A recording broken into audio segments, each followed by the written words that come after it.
Olá pessoas, aqui quem fala é o Adam, e se Viúva Negra não foi o filme que a gente queria, Shang-Chi e a Lenda dos Dez Anéis, ao menos é o verdadeiro pontapé inicial da fase 4 da Marvel. Pelo menos é assim que eu enxergo o filme, porque ele tem não apenas uma construção de mitologia incrível, como ele realmente faz a gente ter aquele gostinho de voltar para o universo Marvel com novas histórias, com uma nova fase, com um futuro bem interessante e que vale a pena a gente ficar ali pensando em detalhes e ficar fomentando teorias para o que vai acontecer. Eu digo isso porque Shang-Chi, A Lenda dos Dez Anéis, é um filme que ele trabalha muito bem como uma expansão do universo Marvel que a gente já conhece, porque ele traz elementos familiares, ele traz elementos de outros filmes, mas ao mesmo tempo ele foca muito bem em criar uma mitologia própria. E quando eu digo uma mitologia própria, eu não digo apenas no sentido de criar novos personagens, de criar novos poderes, de criar novas culturas ali, mas realmente no sentido de criar uma identidade nova, porque Shang-Chi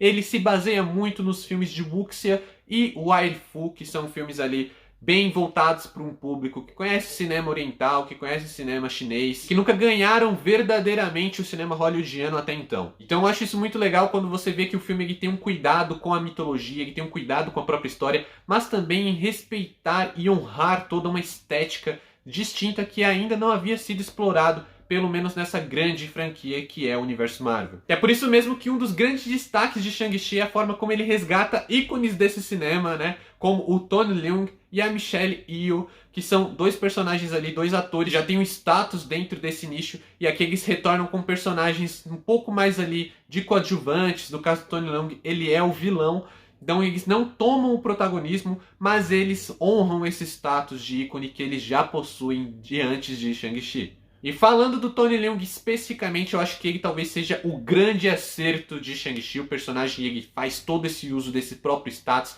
para trazer isso para o seu vilão, um vilão que tem todo um contexto milenar, e eu acho que o Tony Leung ele consegue render muito bem, transmitir muito bem esse aspecto milenar, essa experiência, essa inteligência, essa sabedoria de todo personagem. Eu também gosto muito da forma como eles resgatam o Mandarim do Homem de Ferro 3 sem desrespeitar o que foi feito, né? Foi uma decisão ali, uma adaptação mal aceita entre boa parte do público. Eles não simplesmente desmentem, eles não jogam fora ou mesmo ignoram, mas eles resgatam aquilo, fazem uma leve releitura e contextualizam de uma forma que funciona tanto no Homem de Ferro 3 quanto agora no Shang-Chi e talvez, quem sabe, até mesmo no futuro do MCU.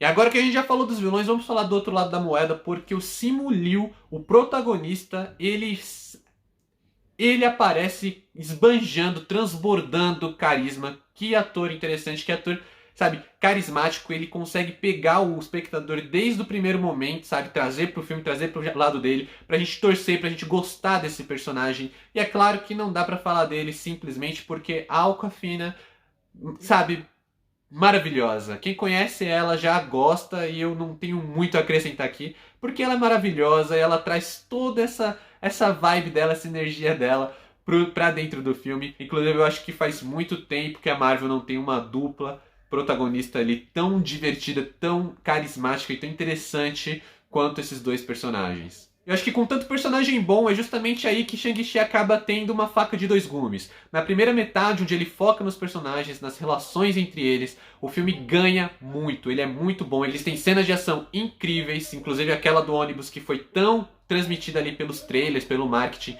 Não é a única cena, não é a maior cena do filme, então eles esconderam muito bem o que eles tinham em mãos. Quando ele vai pro clímax, ele já vai para um lado muito mais grandioso, muito mais vamos fazer o épico aqui e colocar uma ameaça grandiosa para destruir a humanidade novamente. Ele acaba indo para um lado um tanto mais genérico e apesar de ser visualmente lindo, é uma sequência que apesar de muito boa, ela perde muito do que ela havia acertado na primeira metade, que são foco ali nos personagens individualmente e em suas relações. Apesar de tudo isso, eu acho que Shang-Chi é um filme que funciona muito bem, principalmente como eu falei, nesse sentido de ser o primeiro filme da fase 4, apesar dele não ser oficialmente o primeiro filme, ele é o primeiro a realmente dar um pontapé inicial pro futuro, olhar pro futuro do universo e não pro passado. E mesmo que o clímax de Shang-Chi não seja dos melhores, eu acho que ele acaba terminando deixando um gostinho muito bom, porque é um filme que não tem apenas um final divertido, um bom final, como duas pós-créditos maravilhosas. Rever alguns personagens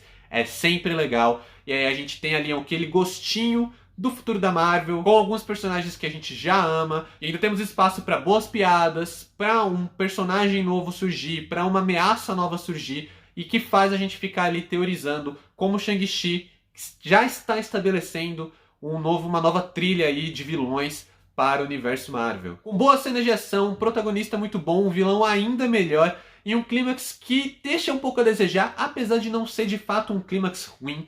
Shang-Chi acaba sendo aquele filme que eu gostaria de ver mesmo para começar a nova fase da Marvel. Pra mim funciona muito bem e leva 3,5 estrelas.